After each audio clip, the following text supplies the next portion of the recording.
Welcome to Zen G kids. Uppunda के बेणुगोपाल।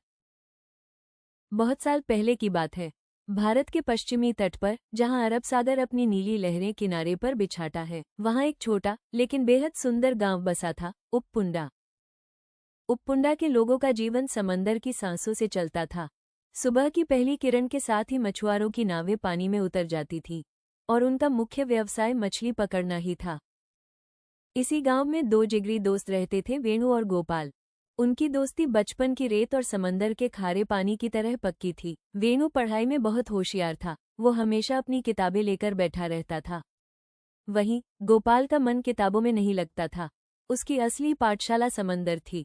वो रोज अपने पिता के साथ नाव पर जाता, लहरों को पढ़ना सीखता और मछुआरों के कठिन काम में हाथ बटाता।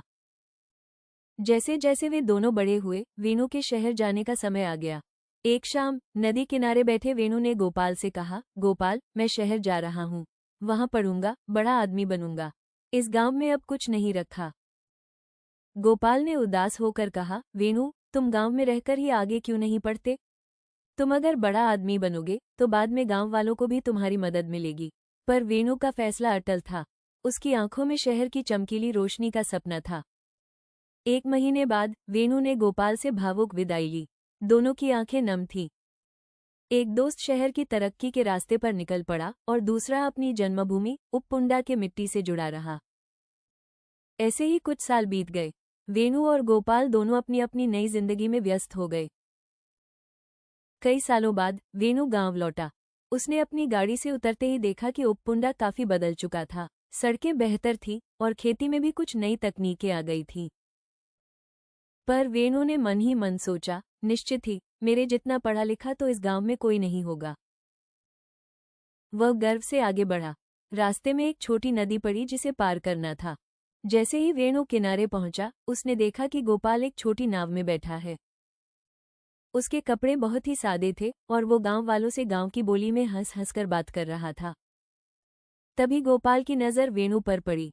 वेणु, ओ मेरे दोस्त। गोपाल बेहद खुश हुआ और दौड़कर वेणु को गले लगाने के लिए आगे बढ़ा। लेकिन वेणु ठिठक गया। महंगे जूते, ब्रांडेड शर्ट और हाथ में कीमती ब्रीफकेस लिए। वेणु को गोपाल को अपना दोस्त कहने में शर्म महसूस हो रही थी। उसकी शहरी अकड़ ने उसे रोक दिया। गोपाल, वेणु ने रूखेपन से कहा, तुम ये नाव चलाते हो और ये कैसे कपड़े पहने हैं तुमने? हाँ, गोपाल ने कहा, यह मेरी नाव है। मैं और कुछ दोस्त मिलकर अब मछली पकड़ने का काम देखते हैं। ये कपड़े, ये हमारे काम के साथी हैं।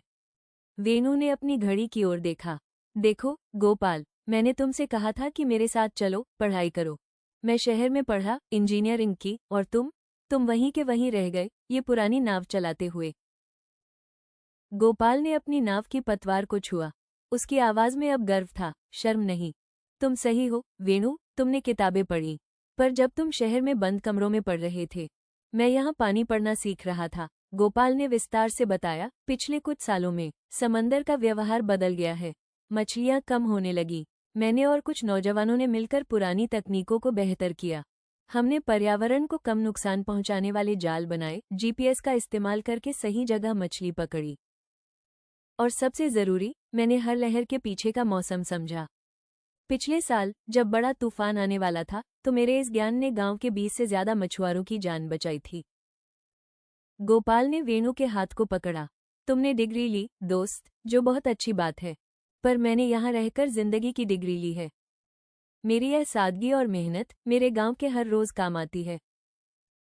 वेणु का चेहरा उतर गया। उसे महसूस हुआ कि उसका घमंड गोपाल की जमीनी समझ के सामने कितना छोटा था। तुम सही कहते हो गोपाल, वेणु ने धीरे से पर दिल से कहा।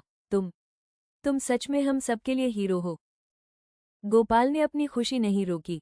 उसने वेणु को कसकर गले लगा लिया। सालों का फासला एक पल में मिट गया। लाइक, शेयर, सब्सक्राइब जरूर करें।